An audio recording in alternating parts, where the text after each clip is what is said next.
নমস্কার বন্ধুরা, শ্রাবণী রান্নাঘরে আপনাদের সবাইকে স্বাগত জানিয়ে আমি প্রতিদিনের মতো আবারও একটা রান্নার ভিডিও নিয়ে আপনাদের সামনে চলে এসেছি। আজকের আমি আপনাদের নিরামিষ ডিমের রেসিপি বানিয়ে দেখাবো। আপনারা হয়তো বলবেন যে নিরামিষ ডিম আবার কি? আপনারা দেখুন, আশা করি আপনাদের ভালো লাগবে।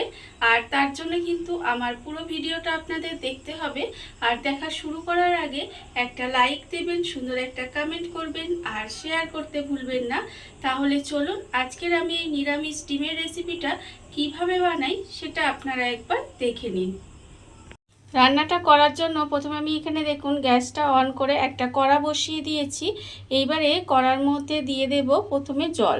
এখানে কিন্তু প্রথমে আমি বেশ কিছুটা জল দিয়ে দেব।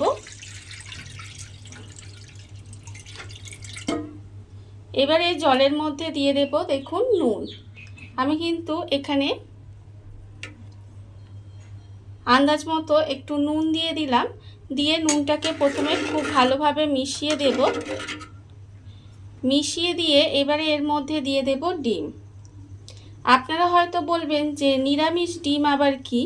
নিরামিষ ডিম বলতে আমরা যখনই দেখবেন ডিম রান্না করি তখন কিন্তু পেঁয়াজ রসুন দিয়ে ডিমটা রান্না করি। আজকের আমি আপনাদের পেঁয়াজ রসুন ছাড়া ডিমটা রান্না করে দেখাবো। আপনারা দেখবেন খেতে কিন্তু অসম্ভব সুন্দর হয়। এইভাবেও কিন্তু ডিম রান্না করে খাওয়া যায় পেঁয়াজ রসুন ছাড়া। আমি সেটাই আপনাদের আজকে দেখাবো। দেখুন ডিমটা কিন্তু সেদ্ধ করতে বসিয়ে দিয়েছি। ডিমটা আমাকে প্রথমে সেদ্ধ করে নিতে হবে। আর আমি প্রতিদিনের মতো আপনাদের একটা কথাই বলবো যে প্লিজ আমার ভিডিওটা আপনারা টেনে টেনে দেখবেন না, পুরো ভিডিওটা দেখুন, আশা করি আপনাদের ভালো লাগবে। দেখুন আমি কিন্তু এখানে প্রথমে ডিমটা খুব ভালোভাবে সেদ্ধ করে নেব। ডিম কিন্তু আমার এখানে খুব ভালোভাবে সেদ্ধ হয়ে গেছে। ডিম আমি খুব ভালোভাবে সেদ্ধ করে নিয়েছি। এইবারে ডিমটাকে আমি নামিয়ে খোসাটা ছাড়িয়ে নিয়ে আবারও আপনাদের সামনে ফেরত আসছি। ডিমটা আমি এখানে ভালোভাবে সেদ্ধ করে খোসাটা খুব ভালোভাবে ছাড়িয়ে নিয়েছি। আর তারপরে দেখুন ডিমের গায়ে কিন্তু এইভাবে একটু ছুরি দিয়ে কাট লাগিয়ে নিয়েছি। তার কারণ যে মশলাগুলো ডিমের ভেতরে যাতে খুব ভালোভাবে ঢুকে যায় সেই জন্য কিন্তু এইভাবে একটু গাটা কেটে রেখেছি। এইবারে ডিমটাকে আমি আলাদা করে সরিয়ে রেখে দিলাম। আর একটা কিন্তু মশলা রেডি করে নেব। তার জন্য আমি নেব এখানে মিক্সির জারটা। মিক্সির জারের মধ্যে প্রথমে দিয়ে দেব আমি এখানে আদা। অল্প সামান্য এখানে আদা দিয়ে দিতে হবে। দেখুন 1 ইঞ্চি মতো আমি কিন্তু এখানে আদা দিয়ে দিলাম। আর দেব আমি এখানে কাজু বাদাম। আমি আগেই বলেছি যে আমি কিন্তু রান্নাটা পেঁয়াজ রসুন ছাড়া করব। আর আপনারা দেখবেন বাড়িতে অনেক সময় পেঁয়াজ রসুন থাকেও না, তখন কি আমরা তা বলে ডিম খাবো না? এইভাবে একবার আপনারা ডিম বানিয়ে দেবেন, দেখবেন বুঝতেই পারা যাবে না যে আপনারা এটা পেঁয়াজ রসুন ছাড়া বানিয়েছেন। আমি এর মধ্যে অল্প সামান্য একটু কাজু বাদামও দিয়ে দিলাম। এইবারে দেখুন এটাকে খুব ভালোভাবে পেস্ট করে নিতে হবে। মশলাটা আমার এখানে রেডি করা হয়ে গেছে। দেখুন মশলা কিন্তু আমি এখানে রেডি করে নিয়েছি।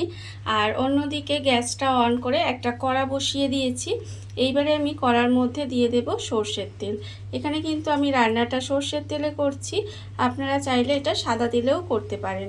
দেখুন আমি এখানে বেশ কিছুটা প্রায় 3 থেকে 3.5 চামচ মতো সর্ষের তেল দিয়ে দিলাম। এইবারে তেলটাকে প্রথমে একটু গরম হতে দেব।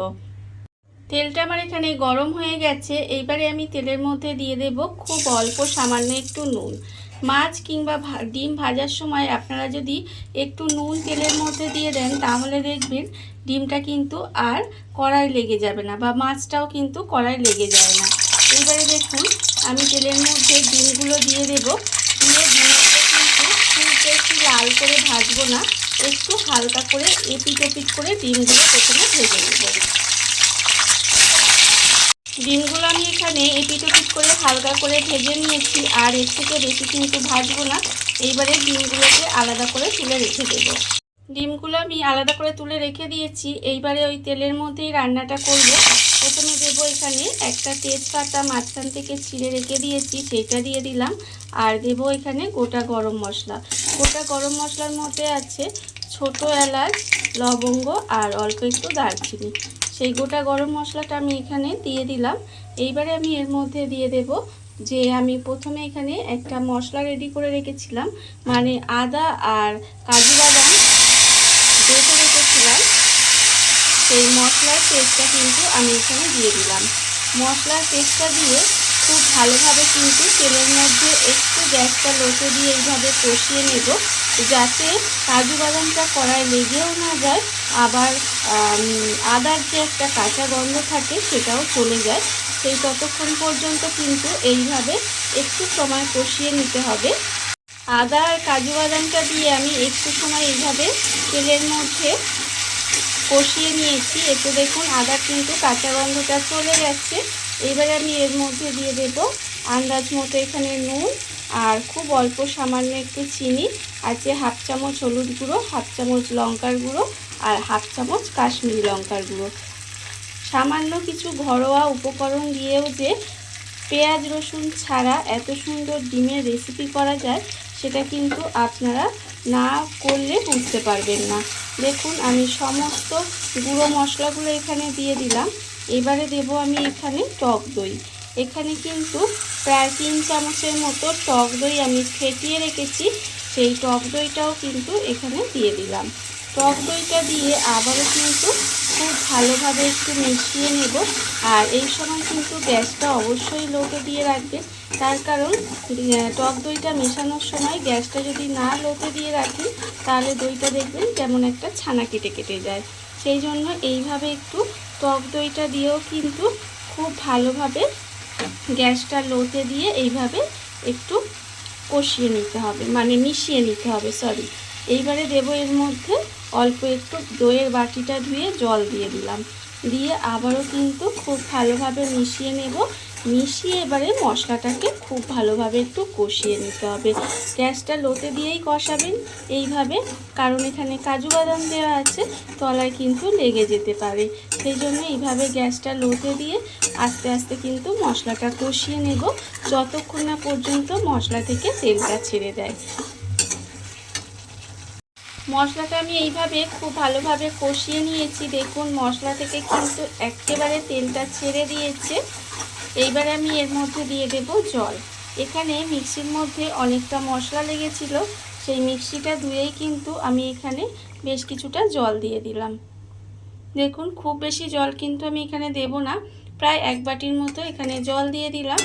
দিয়ে এবারে গ্রেভিটাকে কিন্তু খুব ভালোভাবে ফুটতে দিতে হবে। গ্রেভিটা খুব ভালোভাবে প্রথমে ফুটিয়ে নেব।